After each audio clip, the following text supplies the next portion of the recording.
رکھا جائے گا۔ آپ نے کہا تھا ایسی بغیرت والی فقیری ہم سے نہیں ہوتی کہ حضور کی عزت کی بات آ جائے اور ہم تسبیحاں پھیرتے رہیں، ایسی بغیرت والی فقیری ہم سے نہیں ہو سکتی مصطفیٰ کی عزت کے اوپر۔ اے میرے لیے کیا، میرے لیے کی نسل بھی قربان ہے۔ آپ جب وہاں پہ پہنچے، سنو یہ طریق کا حصہ ہے، آپ جب وہاں پہ پہنچے مرزائیوں نے بہت زور لگایا کہ غلام احمد قادیانی آئے مناظرے کے لیے، لیکن غلام احمد قادیانی کی کہندا ہے پیغام دے اندر جدو نہیں آیا، کہتا ہے مجھے یہ پتا چلا ہے میر علی شاہ صاحب کے ساتھ نا وہ بارڈر کے کچھ پٹھان آیا تو مینوں پھاڑ کے بھنڈوکیں گے،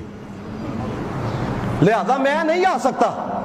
پھر مسلمانوں نے فتح کا جشن منایا جب وہ میدان کے اندر نہیں آیا، اور شورش کشمیری نے اس بات کو لکھا، کہتے ہیں جب وہ نہیں آیا تو پیر میر علی شاہ صاحب کے چہرے پہ ہم نے جلال دیکھا۔ آپ کہنے لگے جب مرزا آج آ جاتا تو پھر میں نے دنیا کو دکھانا تھا کہ نبی کے غلاموں کے غلام کی شان کیا ہے۔ وہ تو کاغذ کے پر پینسل سے لکھنے کی بات کر رہا تھا، ارے ہم نے صرف پینسل کو رکھ دینا تھا، پھر پینسل نے کام کر کے دکھانا تھا۔ آپ نے فرمایا اگر میدان کے اندر وہ آ جاتا، اور یہاں تک تاریخ میں یہ بات لکھی ہے، مرزے کی ایک جماعت آئی پیر میر علی شاہ صاحب کے ساتھ، دیکھے جی حالات کشیدہ ہو سکتے ہیں، یہ ہو سکتا، آج بھی اللہ تک بھی مناظرہ نہیں وہ کرتے، دیکھے حالات بڑے کشیدہ ہو سکتے ہیں، یہ ہو سکتا ہے تو وہ ہو سکتا ہے، تو آپ ایسا کریں مباہلہ کر لیں۔ پیر میر علی شاہ صاحب نے کیا کس بات کا، کہتے لگے ایک اپاہج اور ایک اندھا، اس کے لیے آپ بھی دعا کریں اور مرزا صاحب بھی کرتے ہیں، جس کی دعا کا اثر پڑ گیا وہ سچا ہوگا، وہ حق پہ ہوگا۔ پیر میر علی شاہ صاحب پھر جذبات کے اندر آئے، آپ نے کہا اندھے کی بات کرتے ہو، اپاہج کی بات کرتے ہو، فرمایا مرزے کو میدان کے اندر لے کے آؤ، بات مردے کی کرو، پیر میر علی شاہ مردے کو بھی زندہ کر کے دکھائے گا۔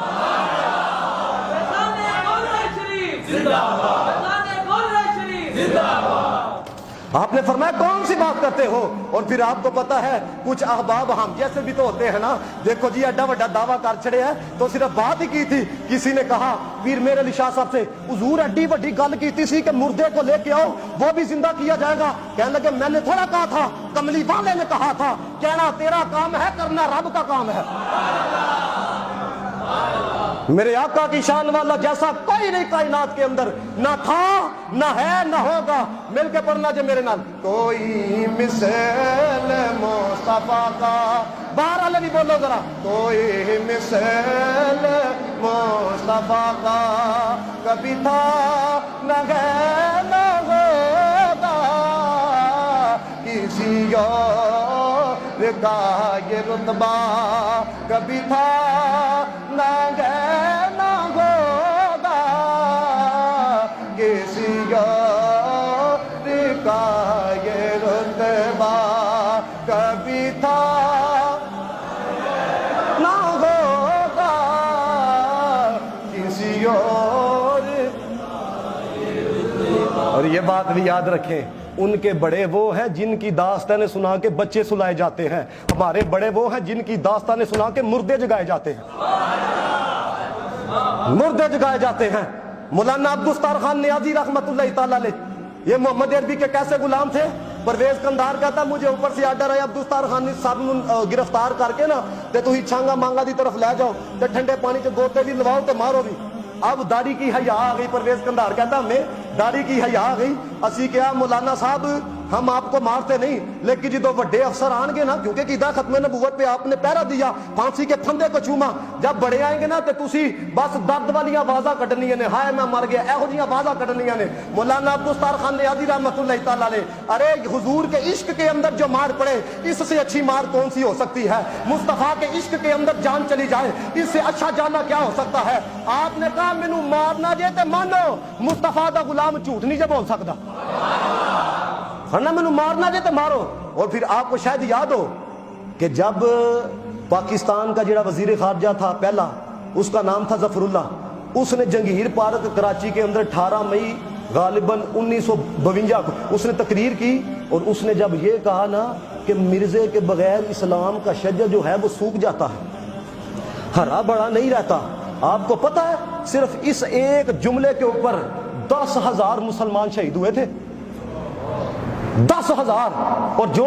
ایک ہزار بندہ اندر گیا تھا اس کے اندر مولانا عبدالستار خان نیازی بھی شریک تھے۔ اور جب آپ باہر تشریف لائے، آپ نے علماء کا ایک بورڈ بلایا، پھر وہاں پہ بیٹھک ہوئی، ایک مجلس تشکیل دی عقیدہ ختم نبوت کے حوالہ سے. پھر آپ کو جب آپ قصور سے تشریف لا رہے تھے آپ کو گرفتار کیا گیا, اور جب جج کی عدالت میں پیش کیا گیا تو جج کہنے لگا مولانا عبدالستار خان نیازی تم میرے ہاں کر دیتے ہیں لیکن پہلے معافی نامہ لکھو, مرضیوں کے خلاف تقریر نہیں کرو گے. مولانا عبدالستار خان نیازی رحمۃ اللہ تعالی علیہ, آپ نے جج صاحب کو کہا جج صاحب آپ ابھی میرے رہائی کا حکم جاری کریں, باہر نکل کے پہلی بات یہ کروں گا حضور آخری نبی ہیں, جڑا نبی نہ منے کافر ہے, پہلی بات یہ کروں گا. اب اس نے کیا کہا انگلش کے اندر جی ٹوٹی پوٹی میں یاد ہے جی میں پڑھی, جج نے کہا عبدالستار خان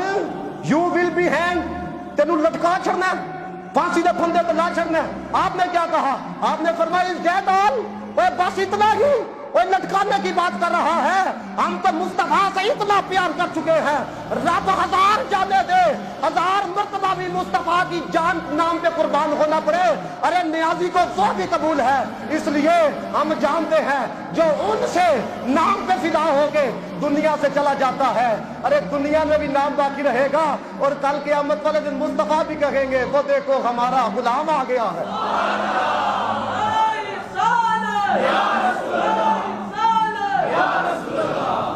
اگر ان کے نام پہ اور کیڑی جانا تو ایک دن ہے جی نا, سارے بولو جانا جا کہ نہیں جانا,